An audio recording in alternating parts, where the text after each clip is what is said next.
the release by Israel of 26 Palestinian prisoners. They were met by jubilant crowds when they returned to the West Bank and Gaza.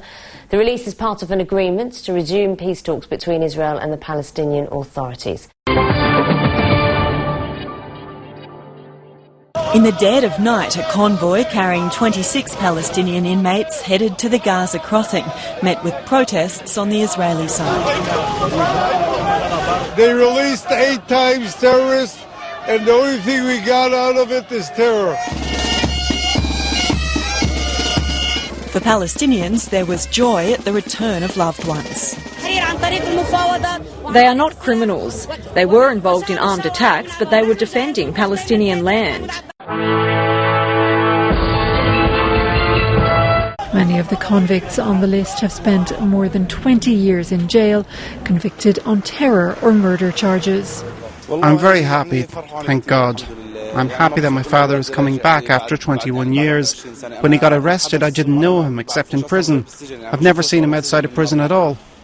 But for some members of the victims' families, the release is unconscionable.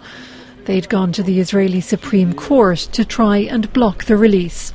It's a victory for the terror organization in Israel, in the region too. It's a victory for people who achieving political achievement by violence.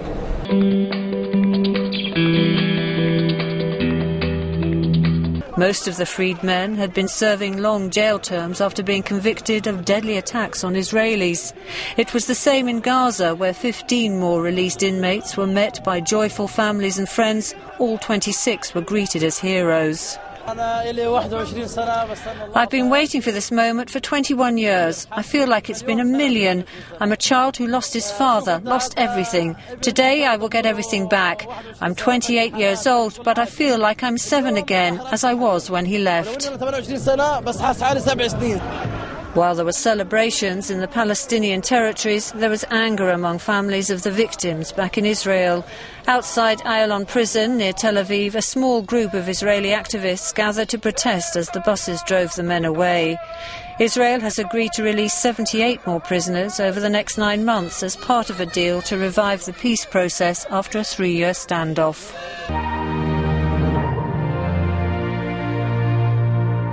For Palestinian President Abbas, a final chance to prove that he can deliver on a peace process that has effectively been stalled for 5 years, though his past failures to deliver a deal count against him.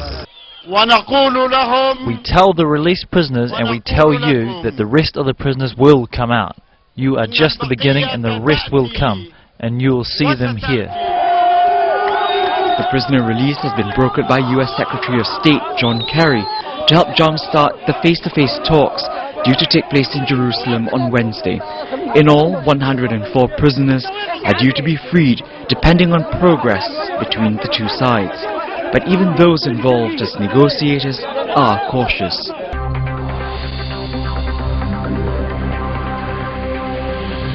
Meanwhile, Israel is pressing ahead with the building of hundreds of new settler homes on land the Palestinians say is theirs, such as here in the West Bank, a major sticking point in any path to peace. The Israelis are unrepentant.